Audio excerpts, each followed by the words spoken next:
Welcome back to Treasure Islands Part 1, The Old Buccaneer, Chapter 3, The Black Spot.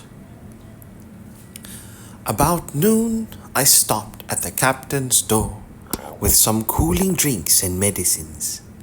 He was lying very much as we had left him, only a little higher, and he seemed both weak and excited.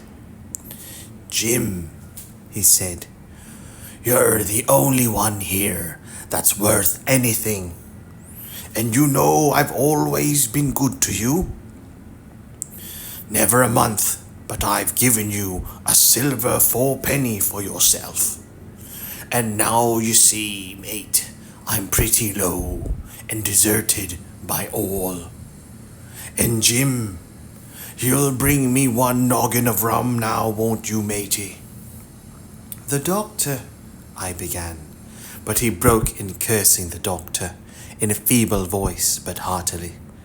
"Doctors is all swabs," he said, "and that doctor there, why, what do he know about sea-faring men? I've been in places hot as pitch, and mates dropping round with yellow jack, and the blessed land a-heaving like the sea with earthquakes. What do the doctor know of lands like that? And I live on rum, I tell you. It's been meat and drink and man and wife to me. And if I'm not to have my rum now, I'm a poor old hulk on a lee shore. My blood'll be on you, Jim, and that doctor swab." And he ran on again for a while with the curses. "Look, Jim, how many fingers fidges?" he continued in the pleading tone. "I can't keep him still, not I. I haven't had a drop this blessed day. That doctor's a fool, I tell you. If I don't have a drain of rum, Jim, I'll have the horrors. I seen some on him already. I seen old Flint in the corner there, behind you, as plain as print. I see him, and if I get the horrors, I'm a man that has lived rough, and I'll raise Cain. Your doctor himself said one glass wouldn't hurt me. I'll give you a golden guinea for a noggin, Jim." He was growing more and more excited, and this alarmed me for my father, who was very low that day and needed quiet. Besides, I was reassured by the doctor's words, now quoted to me, and rather offended by the offer of a bribe. "I want none of your money," said I, "but what you owe my father. I'll get you one glass, and no more." When I brought it to him, he seized it greedily and drank it out. Aye, aye," said he, "that's some better, sure enough. And now, matey, did that doctor say how long I was to lie here in this old berth?" "A week at least," said I. "Thunder!" he cried. "A week! I can't do that. They'd have the black spot on me by then. The lubbers is going about to get the wind of me this blessed moment. Lubbers as couldn't keep what they got and want to nail what's in another's. Is that seamanly behavior now? I want to know. But I'm a saving soul, never wasted good money of mine, nor lost it neither, and I'll trick him again. I'm not afraid of him. I'll shake out another reef, matey, and daddle him again." As he was thus speaking, he had risen from bed with great difficulty, holding to my shoulder with a grip that almost made me cry out, and moving his legs like so much dead weight. His words, spirited as they were in meaning, contrasted sadly with the weakness of the voice in which they were uttered. He paused when he had got into a sitting position on the edge. "That doctor's done me," he murmured. "My ears is singing. Lay me back."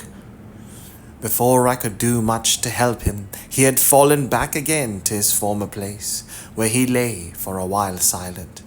"Jim," he said at length, "you saw that seafaring man today." "Black Dog?" I asked. "Ah, Black Dog," says he. "He's a bad un. But there's worse that put him on. Now, if I can't get away nohow, and they tip me the black spot, mind you, it's my old sea chest they're after. You get on a horse, you can, can't you? Well then, you get on a horse and go to, well, yes I will, to that eternal Dr. Swab, and tell him to pipe all hands, magistrates and sich, and he'll lay 'em aboard at the Admiral Benbow, all old Flint's crew, man and boy, all o' 'em that's left. All on 'em that's left. I was first mate, I was, old Flint's first mate, and I'm the only one as knows the place. He gave it me at Savannah, when he lay a-dying, as if I was to now, you see. Like as if I was too now, you see. But you won't peach unless they get the black spot on me, or unless you see that Black Dog again, or a seafaring man with one leg. Jim, him above all." "But what is the black spot, Captain?" I asked. "That's a summons, mate. I'll tell you if they get that, but you keep your weather eye open, Jim, and I'll share with you equals upon my honor." He wandered a little long, his voice growing weaker, but soon after I had given him his medicine, which he took like a child, with the remark, "If ever a seaman wanted drugs, it's me." He fell at last into a heavy, swoon-like sleep, in which I left him. What I should have done had all gone well, I do not know. Probably I should have told the whole story to the doctor, for I was in mortal fear at least. I was in mortal fear lest the captain should repent of his confession and make an end of me. But as things fell out, my poor father died quite suddenly that evening, which put all other matters on one side. Our natural distress, the visits of the neighbours, the arranging of the funeral, and all the work of the inn to be carried on in the meanwhile, kept me so busy that I had scarcely time to think of the captain, far less to be afraid of him. He got downstairs next morning, to be sure, and had his meals as usual, though he ate little and had more, I am afraid, than his usual supply of rum. For he helped himself out of the bar, scowling and blowing through his nose, and no one dared to cross him. On the night before the funeral, he was as drunk as ever, and it was shocking, in that house of mourning, to hear him singing away at his ugly old sea-song. But weak as he was, we were all in fear of death for him, and the doctor was suddenly taken up with a cause many miles away, and was never near the house after my father's death. I have said the captain was weak, and indeed he seemed rather to grow weaker than regain his strength. He clambered up and down the stairs, and went from the parlour to the bar and back again, and sometimes put his nose out of the doors to smell the sea, holding on to the walls as he went for support, and breathing hard and fast like a man on a steep mountain. He never particularly addressed me, and it is my belief he had as good as forgotten his confidences. But his temper was more flighty, and allowing for his bodily weakness more violent than ever. He had an alarming way now, when he was drunk, of drawing his cutlass and laying it bare before him on the table. But with all that he minded people less, and seemed shut up in his own thoughts, and rather wandering. Once, for instance, to our extreme wonder, he piped up to a different air, a king of country love song that he must have learned in his youth, before he had begun to follow the sea. So things passed until the day after the funeral, and about 3 o'clock of a bitter, foggy, frosty afternoon, I was standing at the door for a moment, full of sad thoughts about my father, when I saw someone drawing slowly near along the road. He was plainly blind, for he tapped before him with a stick and wore a great green shade over his eyes and nose. And he was hunched as if with age or weakness, and wore a huge old tattered sea cloak with a hood that made him appear positively deformed. I never saw in my life a more dreadful looking figure. He stopped a little from the inn, and raised his voice in an odd sing-song, addressed the air in front of him. Will any kind friend inform a poor blind man who has lost the precious sight of his eyes in the gracious defense of his native country, England, and God bless King George, where or in what part of this country he may now be? You are at the Admiral Benbow, Black Hill Cove, my good man, said I.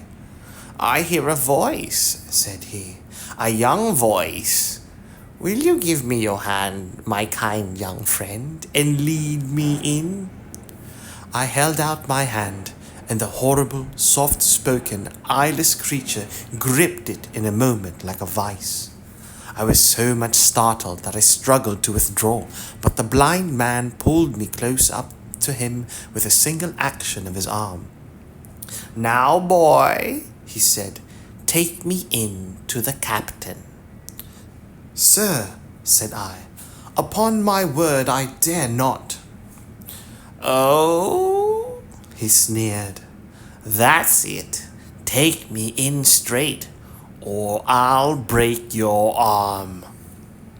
And he gave it, as he spoke, a wrench that made me cry out.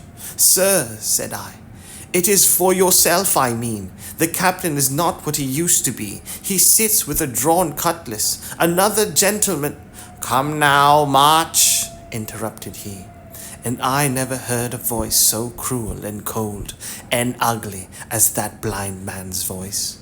It cowed me more than the pain, and I began to obey him at once, walking straight in at the door and towards the parlour, where our sick old Buccaneer was sitting, dazed with rum. The blind man clung close to me, holding me in one iron fist and leaning almost more of his weight on me than I could carry. Lead me straight up to him, and when I'm in view, cry out, here is a friend for you, Bill. If you don't, I'll do this. And with that he gave me a twitch that I thought would have made me faint. Between this and that, I was so utterly terrified of the blind beggar that I forgot my terror of the captain, and as I opened the parlour door, cried out the words he had ordered in a trembling voice. The poor captain raised his eyes, and at one look the rum went out of him and left him staring sober. The expression of his face was not so much of terror as of mortal sickness. He made a movement to rise, but I do not believe he had enough force left in his body. Now, Bill, sit where you are, said the beggar. If I can't see, I can hear a finger stirring. Business is business. Hold out your left hand.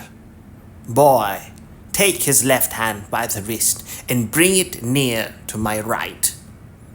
We both obeyed him to the letter, and I saw him pass something from the hollow of the hand that held his stick into the palm of the captain's, which closed upon it instantly. And now that's done, said the blind man, and at the words he suddenly left hold of me, and with incredible accuracy and nimbleness skipped out of the parlour and into the road, where, as I still stood motionless, I could hear his stick go tap, tap, tapping into the distance. It was some time before either I or the captain seemed to gather our senses, but at length, and about at the same moment, I released his wrist, which I was still holding, and he drew in his hand and looked sharply into the palm. 10 o'clock, he cried. 6 hours. We'll do them yet. And he sprang to his feet. Even as he did so, he reeled, put his hand to his throat, stood swaying for a moment, and then with a peculiar sound fell from his whole height, face foremost to the ground. I ran to him at once, calling to my mother, but haste was all in vain. The captain had been struck dead by thundering apoplexy. It is a curious thing to understand, for I had certainly never liked the man, though of late I had begun to pity him. But as soon as I saw that he was dead, I burst into a flood of tears. It was the second death I had known, and the sorrow of the first was still fresh in my heart.